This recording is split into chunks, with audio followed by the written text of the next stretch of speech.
오늘은 1517년 루터에 의해서 종교개혁이 시작된 지 499주년이 되는 해입니다. 내년이면 500주년입니다. 지금 각 교회에서들은 내년 500주년을 위해서 여러 가지를 준비하는 그런 일들이 있습니다. 오늘 499주년을 맞아서 종교개혁 기념주일로 우리 교회에서는 지키고 있습니다. 사실은 우리 주변이 어수선해서 늘 이럴 때마다 목사는 어렵고 갈등을 느끼게 됩니다. 시국을 모른 채 하면서 지나갈 수도 없고 또 거기에 휩쓸릴 수도 없고 하는 고민들이 있습니다. 오늘은 11월 달에 있는 예식을 앞두고 제가 지금까지 연속적으로 설교를 하고 있기 때문에 시국은 어수선하지만 그 흐름에 맞춰서 오늘도 연속 설교 계속 하려고 합니다. 전반부에서 공동체 신학, 우리 교회 신학적인 바탕들을 쭉 설교를 통해서 말씀을 나눴고, 지난 주일부터는 삶에 대해서, 공동체적인 삶에 대해서 생활 원리들을 지금 설교하고 있습니다. 기억하시겠지만은 지난 주일에는 진리 안에서 자유하십시오. 진리 안에서 모든 것으로부터 자유하라. 그렇게 하시기 위해서 예수님 오셨고 또 하나님이 그렇게 우리를 지금도 원하고 계신다 하는 그런 내용입니다. 모든 것, 어떤 것에서도 자유하라. 이런 말이 있습니다. 진심으로 예수를 믿어라. 그 다음에는 내 마음대로 하라. 이해가 되시나요? 정말 내가 예수님을 믿는다고 하면 내가 내 마음대로 해도 그것이 죄가 되거나 다른 사람의 해가 되거나 그렇지도 않고 나 자신도 굉장히 편안하고 자유롭다는 겁니다. 참 멋있죠? 네, 그렇게 사시기 바랍니다. 지난 시간에 진리 안에서 자유하십시오라고 자유를 강조했는데, 자유를 누리는 것을 강조했는데, 아무래도 자칫하면 현대인들은 이 말을 오해할 수도 있겠구나 하는 생각이 듭니다. 왜? 다 자기중심적으로 생각하고 개인의 이익을 위해서 생각하기 때문입니다. 앞에 진심으로 예수를 믿어라 하는 말은 빼놓고 그건 잊어버리고 자유를 누리라고 하는 데만 적용을 해서 적용하려고 할 것입니다. 자, 오늘 말씀 마찬가지로 여러분이 익숙한 말씀을 다시 봤습니다. 바울이 특별한 애정을 가지고 있는 고린도 교회에 많은 문제들이 있었던 것을 알고 있습니다. 그 중에 한 가지 크게 문제가 됐던 것이 우상에게 제사 드릴 때 썼던 제물, 그 고기를 먹어야 될지 말아야 될지, 이것 때문에 교회에서 서로 의견이 분분하면서 시끄러웠습니다. 어떻게 보면 좀 우스워요. 그런 것 갖고 교회가 분란이 일어나나? 그죠? 제 한국 교회도 전에는 그랬습니다. 우상에게 드렸던 제물이기 때문에 그건 우상의 것이니까 먹어서는 안 된다. 그러는 사람도 있고, 우상이 어디냐? 신은 하나님 한 분밖에 안 계시다. 그다 쓸데없는 짓이야. 먹어도 돼. 그런 사람이 있고. 양쪽에서 이제 서로 옳다고 주장하면서 교회 안이 시끄러웠던 겁니다. 오늘 말씀 가운데 보면 23절에 모든 것이 다 허용된다고 사람들은 말하지만 모든 것이 다 유익한 것은 아닙니다. 모든 것이 다 허용된다고 사람들은 말하지만 모든 것이 다 덕을 세우는 것은 아닙니다. 자, 여기에 앞에 나오는 전제된 말을 먼저 생각해 봅니다. 모든 것이 다 허용된다고 사람들은 말하지만 우리 개혁성경에는 모든 것이 가하나 그랬죠. 자, 이 반복됐는데 이 짧은 문구가 반복됐는데 이 말만 떼어서 보면 모든 것이 다 허용된다. 즉 우상에게 드려졌던 그 고기를 허용된다? 먹어도 괜찮다. 그런 뜻입니다. 먹어도 된다. 그래서 그 이하에 나오는 내용 중에 시장에서 파는 것은 묻지 말고 먹어라. 또 땅에 있는 것이 다 주님의 것이니까 괜찮다. 불신자가 초청한 경우에도 이거 어디서 났느냐? 출처를 묻지 말고 먹어라. 다 이렇게 긍정적인 그런 내용으로 이어져 설명을 하고 있습니다. 먹어도 괜찮다. 그런데 뒤에 문장을 보면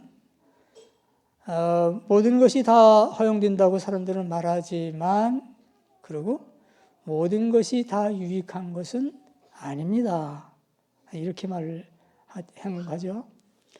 또 모든 것이 다 허락된다고 허용된다고 말하지만 모든 것이 다 덕을 세우는 것은 아닙니다. 아닙니다. 아닙니다. 그렇습니다. 그러니까 먹을 수 없는 경우도 있다. 다 허용된다고 말하지만 다는 아닙니다. 이렇게 되어 있거든요. 먹을 수 없는 경우도 있다. 그래서 이제 거기에 따른 설명도 있습니다. 어떤 사람이 이것은 제사에 올린 음식입니다 하고 여러분에게 말해주거든 그렇게 알려준 사람과 그 양심을 위해서 먹지 마십시오.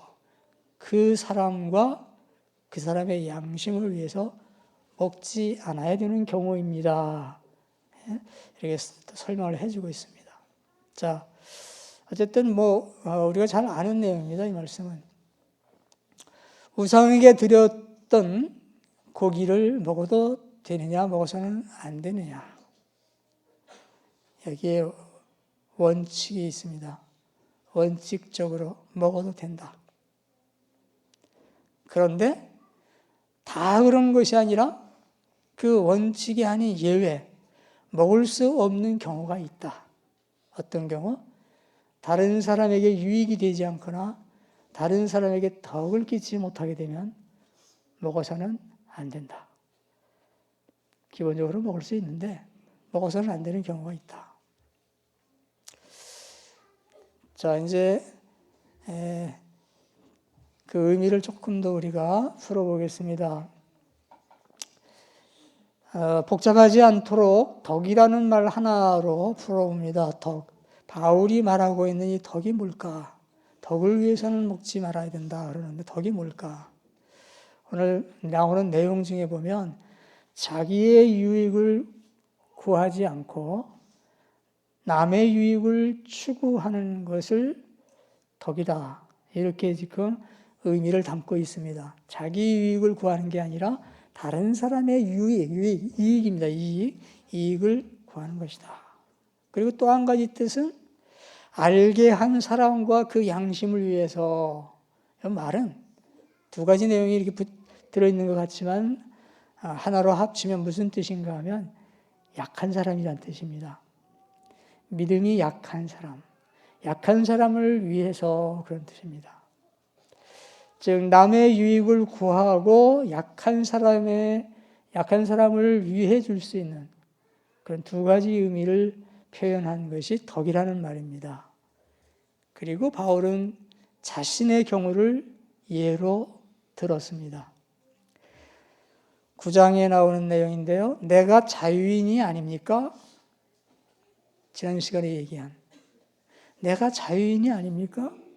나 자유인이다 그 말이죠. 내가 사도가 아닙니까? 내가 몰라서 뭐 잘못을 하겠는가? 나는 여러분의 지도자입니다. 그런 뜻이죠. 내가 우리 주 예수를 뵙지 못하였습니까? 바울은 부활하신 예수를 만난 사람이에요. 자, 이렇게 시작된 이 말의 의도는 뭔가 하면 나는 자유인이다. 나는 먹을 수 있다. 그런 이제 의미죠. 나는 자유인이기 때문에 먹을 수 있다. 그런데 쭉 나가다 나는 어느 누구에게도 얽매이지 않은 자유로운 몸이지만 많은 사람을 얻으려고 스스로 모든 사람의 종이 되었습니다. 종은 자유인이 아닙니다. 앞에 내용하고 정반대입니다. 나는 지금 종이 되었다. 왜? 많은 사람을 얻기 위해서, 즉 고기를 안 먹는다는 뜻이죠. 그래서 8장에 그러므로 음식이 내 형제를 걸어서 넘어지게 하는 것이라면 그가 걸려서 넘어지지 않게 하기 위해서 나는 평생 고기를 먹지 않겠습니다. 선언입니다. 내가 고기를 먹는 것 때문에, 우상 제물에게 드렸던 그 고기를 먹는 것 때문에 다른 사람이 넘어진다고 하면, 형제 같은 믿음의 식구들 가운데에서 넘어지게 된다면 나는 평생을 고기를 안 먹겠다. 대단한 선언입니다. 그리고 고린도 교회 교인들에게 권면합니다. 비유를 통해서 권면합니다. 강조하는 것입니다. 경기장에서 달리기 하는 사람들이 모두 달리지만 상을 받는 사람은 하나뿐이라는 것을 여러분은 알지 못합니까? 이와 같이 여러분도 상을 받을 수 있도록 달리십시오. 경기에 나서는 사람은 모든 일에 절제를 합니다. 그런데 그들은 썩어 없어질 원계관을 얻으려고 절제를 하는 것이지만 우리는 썩지 않을 월계관을 얻으려고 하는 것입니다. 여러분도 상을 받도록 달리십시오. 그런데 그렇게 달려서 상을 받으려면 절제를 해야 합니다. 절제를 해야 합니다. 고기를 먹고 안 먹고의 이 문제가 어디로 왔는가 하면 절제라고 하는 말로 왔습니다. 절제에 해당하는 것이다. 정리하면 그래서 덕을 세운다. 덕이 되기 위해서 이 덕을 세운다는 이 말은 그래서 뭐냐면 나보다 약한 사람을 기준으로 해서 생각을 하거나 행동하는 것을 의미합니다. 이 말을 바꾸면 남의 유익을 위해서 나의 자유를 절제하는 것을 의미합니다. 지난 시간에 얘기했던 그 큰 은총인 그리스도 안에서 주어지는, 진리 안에서 주어지는 모든 것으로부터 해방, 그 자유입니다. 그 자유를 절제하는 겁니다. 양보하고 유보하고 하는 것이죠. 이거는 성경에 나오는 우리 그리스도인들이 함께 살아가는 삶에 있어서 이 세상에서 살아갈 때 삶의 원리 중에 한 원리 중에 하나입니다. 개인적으로나 교회 안에서의 공동체적인 삶, 교회적인 생활에 있어서 다른 사람의 유익을 위해서, 약한 사람의 덕을 위해서 내가 누려야 할 자유를 절제해야 한다 하는 것입니다. 여러분, 지난 시간에 말씀드렸죠? 예수님 안에서 주어진 자유를 온전하게 누리십시오. 그런데 때로는 나의 자유를 절제하시기 바랍니다. 한쪽만 내가 좋아하는 한쪽만 취하면 안 됩니다. 서두에서도 말씀을 드렸는데 오늘 우리가 살아가는 이 시대, 또 우리 사회에 보면 개인주의라고 그러죠. 개인주의가 많이 이제 이렇게 익숙해 있습니다. 개인주의라는 것은 다른 사람이나 전체를 생각하기보다 나를 먼저 생각하고 나를 위해서 생각하는 거거든요. 그렇게 행동하는 거거든요. 오늘 말씀과는 다른 겁니다. 그런 세상적인 삶의 자세를 가지고 저는 오늘의 이 말씀을 적용할 수가 없습니다. 뛰쳐나갈 겁니다. 또 다른 말로, 개인주의를 다른 말로 하면 뭐 이기주의라든가 오늘 유익이라는 말이 나왔으니까, 그럼 세상 사람들은 나의 유익을 위해서, 나의 이익을 위해서 애쓰고 때로는 나의 이익을 위해서 다른 사람을 해코지하기도 하는 거거든요. 근데 오늘 말씀은 그게 아닙니다. 다른 사람의 유익을 위해서 나를 양보하고 희생하라는 거거든요. 마찬가지입니다. 세상 사람들의 생각대로라고 하면, 그 원리대로 산다고 하면 오늘 우리는 이 말씀을 따를 수가 없습니다. 그래서 세상에는 어차피 강자가 있는 거고 약자가 있는 것인데, 여러 가지 면에서 강하고 약함이 있을 수밖에 없는데, 서로 경쟁하면서 강자가 약자를 무시하고 괴롭히고 짓밟고 하는 거죠. 그게 갑질 아니겠습니까? 갑질. 갑질은 갑이라고 하는 강한 사람이 을이라고 하는 약한 사람을 함부로 대하는 것을 말합니다. 그러한 갑질의 결과는 갈등과 분쟁과 불행입니다. 오늘 우리 사회가 왜 이렇게 혼란하고 어떤 원칙과 기준이 없는 것 같은 이런 상황에 처하게 되는지 따져보면 이런 것들이 다 원인입니다. 우리는 그리스도인입니다. 우리가 믿는 믿음의 주이신 예수님, 그 예수님의 가르침과 실제로 살으셨던 삶의 그 본은 오늘 말씀 그대로입니다. 함께 잘 살기 위한 그런 사랑을 가르치시고 그런 삶을 보여주셨습니다. 이유가 없습니다.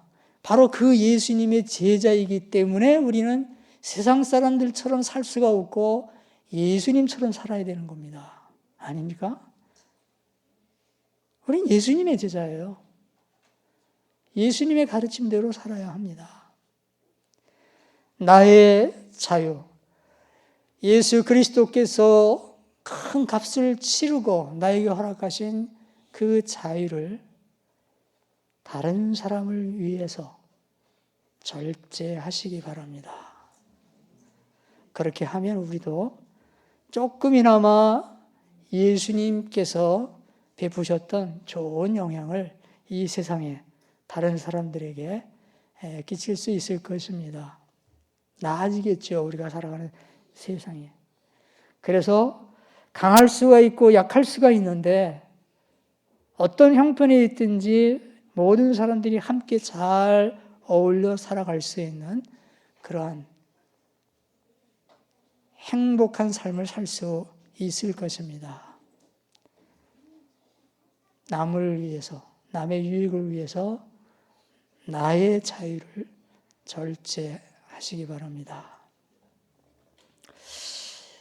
갈라디아서 5장에 보면은 이 말씀에 대한 적용이 굉장히 적극적으로 권면된 것을 우리가 알 수 있습니다. 형제 자매 여러분, 하나님께서는 여러분을 부르셔서 자유를 누리게 하셨습니다. 부담 없죠? 여기까지 참 좋은 말씀이죠. 하나님께서는 여러분을 부르셔서 자유를 누리게 하셨습니다. 그러나 여러분은 그 자유를 육체의 욕망을 만족시키는 구실로 삼지 말고 사랑으로 서로 섬기십시오. 육체의 욕망을 만족시키는 일, 자기 유익을 말합니다. 거기에 자유를 쓰지 말고 사랑으로 섬기십시오. 서로. 개혁성경에 보면 사랑으로 서로 종 노릇 하십시오. 이렇게 되어 있습니다. 함께 살기 위해 보다 아름다운 세상을 만들기 위해서는 저도 우리 그리스도인들만이라도 남의 유익을 위해서 나의 자유를 절제할 수 있어야 된다 하는 겁니다. 우리 그리스도인들에게 있어서 갑질이 있을 수 있다고 하면 그건 세상 사람들과의 갑질과는 반대죠. 갑이 을의 노예가 되고 갑이 을의 종살이를 하는 것이 차라리 갑질이라고 할 수 있을 거예요. 정반대입니다, 우리는. 여러분, 구체적으로 항상 무엇을 생각하고 행하실 때에, 말하고 행하고 이렇게 하실 때에 나보다 약한 사람을 기준으로 삼으십시오. 거기에 맞춰서 하시기 바랍니다. 오늘 말씀은 생활규범, 우리 생활규범 11번째 나오는 내용이죠. 약한 자를 기준으로 하는 건덕 생활. 지금 여기에 있는 우리 모두는 다 다릅니다. 신체적인 조건이 다 다르죠. 외모와 건강과 여러 가지가 다 다릅니다. 뿐만 아니라 보이지 않는 것들도 많이 다른 면들이 있습니다. 마음과 정신과 학력, 경험, 경제적인 힘, 사회적인 지위 이런 거 다 다릅니다. 신앙도 마찬가지로 다릅니다. 저 사람이 믿음이 있는가 할 수 있는 그런 사람도 있고 실제로 처음 나오고 믿은 지 얼마 되지 않은 사람도 있습니다. 그런가 하면 오래 믿은 사람, 모태신앙, 직분을 가진 사람, 중직을 가지고 있는 다양한 사람들이 여기에 모여 있습니다. 이 다양한 사람들이 어떻게 갈등 없이 함께 살아갈 수 있고 땅에서 하늘나라를 누릴 수 있겠는가 말이죠. 세상의 법과 원리를 따라서 할 수가 없습니다. 그거는. 하나님 나라의 법과 그 원리를 따라서 우리는 살아야 가능합니다. 그게 바로 자유를 누리되 자유를 다른 사람의 유익을 위해서 절제할 때 가능한 겁니다. 여러분, 제일 많이 함께 살아갈 때 걸림돌이 되는 어려운 장애물이 말입니다. 말. 이 말은 자기 생각을 표현하는 것이기는 한데 어떤 때는 이것이 잘 걸러지지 않고 생각을 깊이 하지 않고 나오게 되는 경우가 많습니다. 그리고 말 자체가 불완전합니다. 그러다 보니 나는 그런 뜻으로 하지 않았는데, 그런 의도가 없었는데 그것이 들은 사람으로서는 큰 상처가 되는 경우들이 종종 있습니다. 우리처럼 잘 훈련된 교회 안에서도 가끔 있습니다. 그런 일들이. 예를 들면 그럴 때 내가 적어도 실수하지 않도록 할 수 있는 그 방법이 뭔가 하면 다른 사람들을 볼 때 나보다 믿음이 약하다 이렇게 생각하시고 보면서 말을 하시면 실수를 안 할 수 있습니다. 실제로 약한 사람이 있을 거고요. 여러분, 가을철이 이제 깊이 깊어지고 있는데 방마다 후반기 공동체 생활 계획하시고 이미 한 방도 있고 앞으로 할 방들이 있는 것으로 알고 있습니다. 가을 방 공동체 생활은 피드백이 중심입니다. 우리 교회에만 있는 가장 중요한 삶의 한 방법이고 내용이 되는 것이 피드백입니다. 피드백은 다른 사람을 비판하는 것이 아닙니다. 다른 사람을 객관적으로 보여주는 작업이지 누구를 비판하는 것이 아닙니다. 다른 사람을 판단하는 것이 아닙니다. 그냥 그 사람을 있는 그대로 봐서 그 사람이 고칠 것이면 고치고 이렇게 하는 것이죠. 잘 하시리라 믿는데 잘 하시기 바랍니다. 여러분의 행동도 마찬가지로 한 가지 예를 들면 여러분이 방모임 하면 그 방모임 한 보고가 저한테 그날 밤에 다 들어옵니다. 그래서 각 방에서 모였는지 안 모였는지, 몇 사람 누구 모였는지, 어떤 내용으로 성서일기 말씀을 나누고 어떤 이야기들을 했는지 제가 중요한 건 다 압니다. 요즘 방모임이 잘 안 됩니다. 전에는 빠지면 한두 가정 빠졌어요. 요즘은 참석하는 가정보다 빠지는 가정이 더 많습니다. 여러분, 우리 교회에서 방모임 약해지면 그건 교회가 약해진다는 뜻입니다. 여러분, 방모임 빠지실 때 사전에 방장이나 모이는 집에 연락을 하시나요? 음식 다 차려놓고 기다리는데 아무 연락 없이 빠지는 건 아니에요? 그런 무례하고 상식 없는 게 어디 있습니까? 그런 일이 있으면 안 됩니다. 이게 다 뭔가 하면 나만 생각하는 거예요, 나만. 나니까, 내 일이니까 내가 이렇게 하면 되지. 나만 생각하는 거예요. 다른 사람 배려하지 않고 전체를 생각하지 않는 겁니다.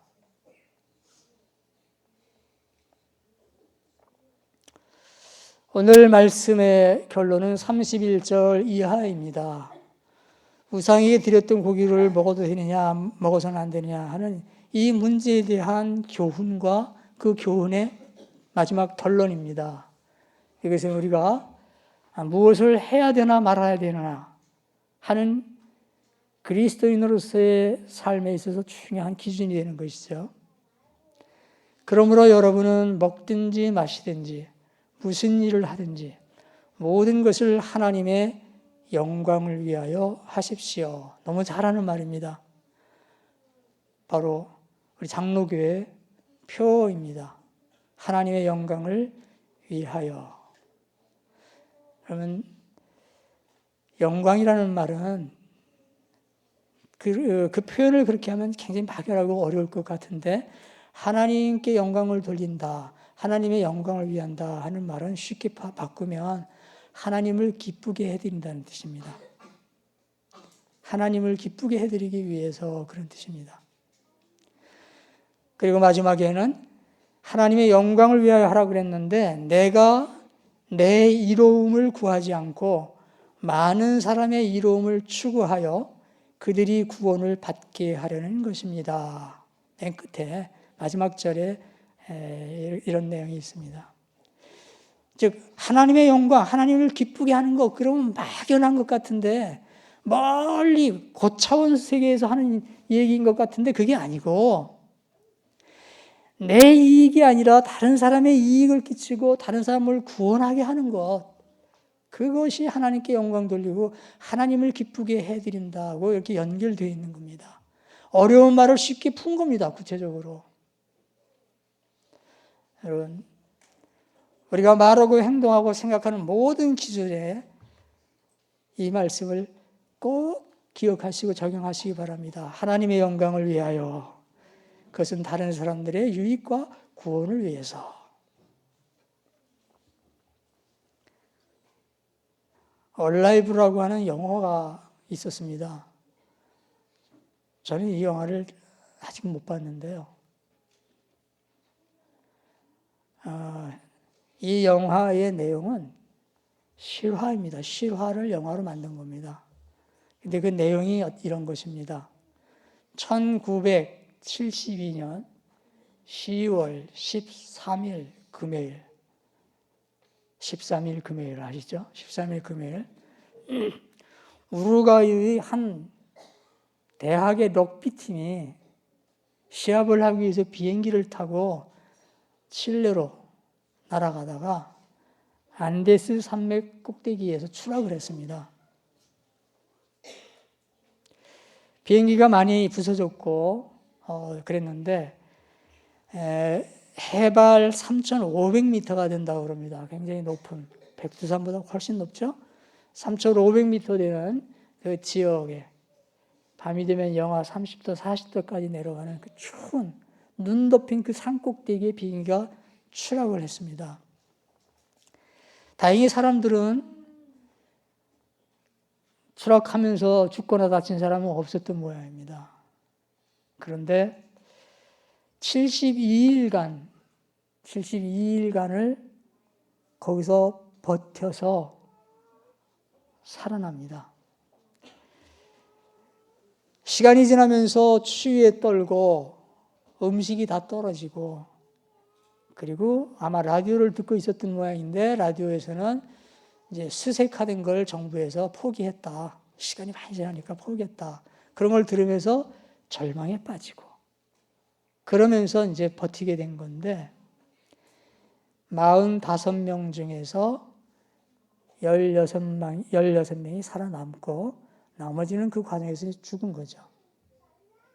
그런데 이제 제가 오늘 이 말씀을 드리는 것은 그들이 오랜 기간 동안을 그렇게 버틸 때 먹을 것이 없어서 나중에는 먼저 죽은 사람들의 살을 먹었다는 거예요. 그래서 생명을 유지해서 살아남은 겁니다. 여러분, 이 옳은 일입니까? 잘못된 일입니까? 여러분 어떻게 생각하세요?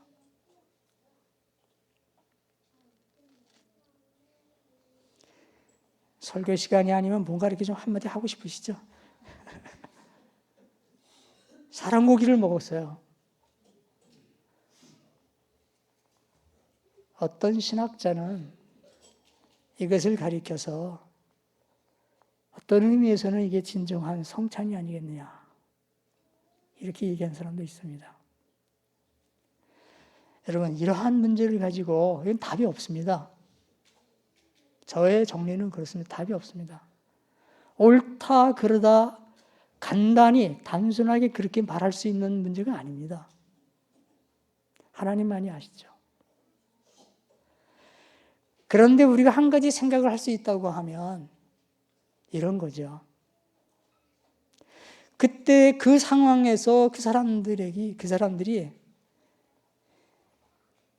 자유함이 있었을까? 그걸 먹으면서. 여러분, 우루과이는 남미에 있죠. 다른 국가들처럼 캐톨릭 신자가 반이 넘는 국가입니다. 분명히 그 안에는 기독교인들이 많이 있었을 거예요.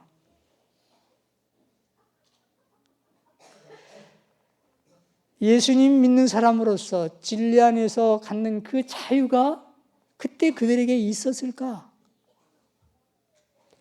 같이 있는 그들 서로 사이에서 다른 사람에게 남의 유익을 구하는 그런 생각이나 그런 마음이 그들에게 있었을까? 그것을 생각해 볼 수 있습니다. 거기에 다 오라고 대답이 된다고 하면 문제될 거 없겠죠? 근데 하나라도 걸리면 그건 안 되는 거죠. 이런 문제입니다. 우리는 상대적인 이 세상에서 살고 있기 때문에 하나님께서 이루어 가시는 일을 함부로 판단할 수 없습니다. 이해할 수도 없습니다. 우리는 그저 최선을 다할 뿐이죠. 그런데 성경 말씀에 의해서 기본 룰이 있습니다. 원칙, 기본적인 원칙이 있습니다. 우리가 이야기하는 것은 항상 이 원칙입니다. 그러나 상대적인 이 세상은 100% 원칙이 다 맞지 않아요. 그럼 내 마음대로 하면 되느냐? 그건 또 아닌 거예요. 그래서 오늘의 말씀이 우리에게 유익한 겁니다. 진리 안에서 자유하되 다른 사람의 유익을 위해서는 절제할 수 있는 그런 원리에 의해서 우리가 적용해 나가면 조금은 도움이 되겠죠. 그래서 마지막에 판단은 각자의 신앙의 양심에 맡긴다, 이렇게 하는 겁니다. 각자 신앙의 양심에 따라서 움직이도록. 여러분, 누가 내 목에 칼을 들이대고 너 예수 배반해, 그렇지 않으면 죽일 거야, 이런 상황도 다 똑같습니다. 이건 우리가 살아가면서 수없이 부딪히는 많은 문제들입니다. 오늘은 종교개혁 기념주일입니다. 진리이신 예수님을 믿고 그 안에서 모든 것으로부터 정말 자유하시기 바랍니다. 이렇게 자유롭지 못한 게 많으신 것 같아요. 가끔 목회하면서 느낍니다. 자유롭지 못하다. 모든 것에서 자유하십시오. 그러나 참 자유를 내가 맛보려고 하면 성경에서 말하는, 기독교에서 말하는 그 참 자유는 자기 이익을 구하는 데 있지 않습니다. 불편하고 거북하고 얽매입니다. 참 자유함을 누리려고 하면 남의 유익을 위해서 나의 자유를 절제할 때, 양보할 때, 그때 비로소 내가 자유하다 하는 걸 느낄 수가 있습니다. 여러분, 이러한 그리스도 안에서의 진정한 자유를 아주 맛있게 맛보시는 여러분 다 되시기를 바랍니다. 기도하겠습니다. 하나님 아버지, 죄에 얽매여 있던 저희들을 풀어주시고 또 구원받은 이후에도 여러 가지 얽매임 가운데에서 저희들을 은총으로 다시 풀어주셔서 자유인 되게 하시고 자유를 누리게 하시니 하나님의 이 헤아릴 수 없는 크신 사랑에 깊이 감사드립니다. 아버지 하나님, 저희는 연약하기 때문에 순간순간마다 어려움을 당하면 하나님을 잊어버리고 하나님께서 우리와 함께 하시며 자유함을 누리도록 허락하시고 이끄시는 것을 잊어버릴 때가 많습니다.